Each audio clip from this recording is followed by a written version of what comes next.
What's good, my dudes? We're back in the saddle with another YouTube banger, and today we're going to be talking about Skyweaver gold card prices.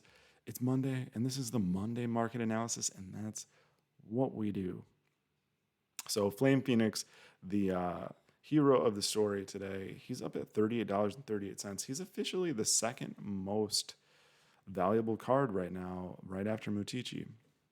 And that's because he has the lowest mint number. With a mint number of 389, he's risen through the ranks. Does he represent a rebirth of the Skyweaver card market? Well, stay tuned to find out. So let's jump into the charts, I guess. If we look at the average gold card buy price, still ticking down slowly but surely. Average gold card buy price right now is $10.70 as of the time of this video, April 11th. That being said, the cost to buy one of each gold card on the market is kind of going sideways, so that's always a positive sign. It costs a little under 2K if you wanted to buy one of every gold card available. There was a time when it cost almost 8K, believe it or not. But those times are long gone. That was way back in the beginning of February. Here's one chart that I think there's a lot we can glean from this one, and this is the in-game market cap. So this is just if you added up the value of every card in the Nifty Swap marketplace right now, every gold card, the buy price, what it would be. And this peaked way back in early February around 5 million, and we're currently at about 1 million, so way off the highs. But what's really interesting to note is that over the past week, we've gone from 1.5 million to about 1.1, so about a 25% drop, something like that. And that feels to me like a bit of an overcorrection, and I'll explain more why in a few minutes, but it could be a sign that we have a buying opportunity going on right now. Units versus spells, not much to say here other than if you look at spells, they seem to be falling a little bit more towards the tail end here than the units are. And that could be because there's just a hard psychological attachment to some of these units. So the hands are a bit stronger when it comes to those. I'm going to skip over a few of these, price by set, price by prism. I don't think there's much to glean from these right now, but here's really a chart that tells an interesting tale, and that's the price by supply chart. So this tells you the price of a card based on how many there are of each of them. So for example, let's say Mutici, there's 441 of them, and it's priced at $51.75. What's really shocking about this chart is this flat line that seems to be going all the way through it that hovers right around the $6.50 mark. $6.50, and then maybe up around $7 towards the middle here. But it's so consistent that it feels a lot like some kind of psychological breaking point where people basically say, all right, you know what, $6.50, $6.50, I'm just not going to sell for less than that. I'd rather just keep the card and look at the fucking gold border myself for $6.50. That's what I see when I look at this chart. What it means in terms of buying is maybe, or speculation is maybe that if you see a decent card, you know, for $6.50, like a good unit or even a good spell, then it's probably a decent pickup because it's hard for you to lose money on it at this point.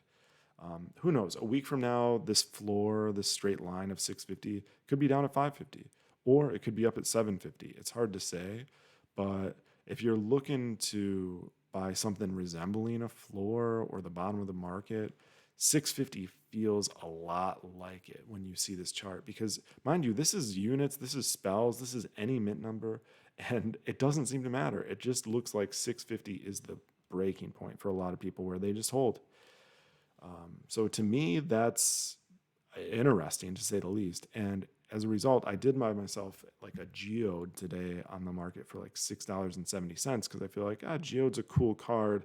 I can imagine like in a future meta, geode having some interesting role to play in a few decks. So yeah, I picked up a geode for $6.70, and I can't imagine I'm going to lose much on it. top 15 cards by market cap. So this is like if you were to take the number of Nakamotos multiplied by the price of Nakamoto and do the same for all the other cards. These are the top 15. And what's interesting is Flame Phoenix already in the top 6, even though it just finished minting today or yesterday. Will it remain here? I don't know. It's not. It's the only card from its set in the top 15 right now. So if Flame Phoenix remains, I have to imagine that a lot of the other units from last week's set eventually climb these ranks as well. We'll have to see, but if I were buying cards from the previous set, it would not be Flame Phoenix right now. I think Flame Phoenix is slightly overvalued relative to the other units in its set. So if I were buying units from the previous set in order to invest in them, it would be any unit other than Flame Phoenix. Mint numbers by set.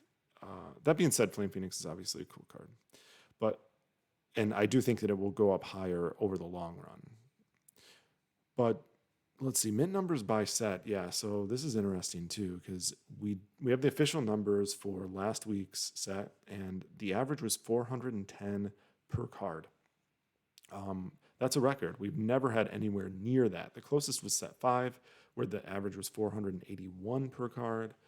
So this is quite a ways off of that, and quite a ways off the previous weeks, which was 509 on average. Will the next week's or this week's mint numbers be in the same range? I think so. Yeah, I think if I was a betting man, I would say they'd be right around the same. The number of players has remained pretty much flat ever since, going all the way back into the beginning of March. We've been pretty flat on the number of Conquest players. So we do see an uptick here in the number of tickets being used, and that's obviously because the card prices for the current set have gone up quite a bit. So it's now it's a better investment to play some Conquest. So the players who are playing have been grinding a little bit more lately, and you can see that here. So I think, as long as we expect this to remain pretty much flat for the future week or two, which seems reasonable, then I think the mint numbers for this upcoming week will be pretty much the same. But we'll keep an eye on it. In particular, just keep an eye on the number of Conquest players because we really don't want to see that go down much more. I was watching a Mephisto stream earlier today, and he was in queue for at least 10 minutes on game 2 for a constructed game, which is just not healthy. Let me check my notes here, see what other stuff I wanted to mention. Yeah, there seems to be a hard floor around $6.50 buy price. So anything you can pick up for lower than that is an absolute steal at the moment.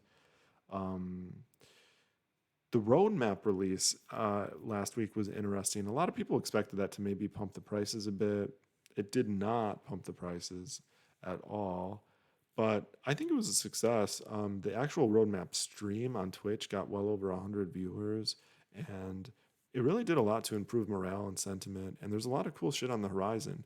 And although they didn't give specific dates on all of the stuff that was in the roadmap, they did basically say they want it all done by the end of the year. And we're already in April, so if they could hammer out all of that by, the next 8 months, that would be pretty fucking amazing. But I'm not surprised it didn't pump the gold card price. I think those two are pretty much not uncorrelated. Really, I think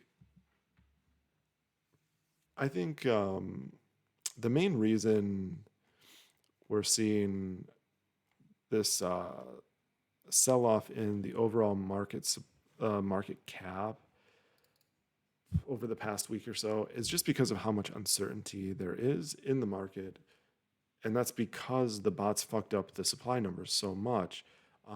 When you have a market that's based on people speculating based on the card supply, and then all of a sudden you purge a bunch of bots and now supply numbers go way down, there's going to be a lot of people who are going to restructure their portfolios. They're going to say, okay, I want the card with the lowest mint number. I'm selling this. I'm buying this. And I think along with that, you're also going to have a few people who sell off their cards. They're going to sell off their older cards that they thought were going to be lowest mint numbers. They're going to sell off their Mutichis, their Nakamotos, and they're not going to buy in right away. They're going to say, okay, I'm going to keep this money on the sidelines. I'm going to wait in the wings, wait for the bottom of the market to be in. There's no reason to rush it and try and catch a falling knife, as they say. So I think um, this this final little dip here, if we want to call it the final, nobody knows it's the final, but there's some indication that it is over the past week, where we've gone from about 1.5 million market cap to about 1.1 million. I don't know why I keep saying million, but that's a significant drop that I don't feel is justified in the number of daily players, as we saw from the conquest stats, or any of the really anything. And so I do think that it's basically people sold off some of their collection who are waiting in the wings, on the wings, in or on the wings, to buy back in. So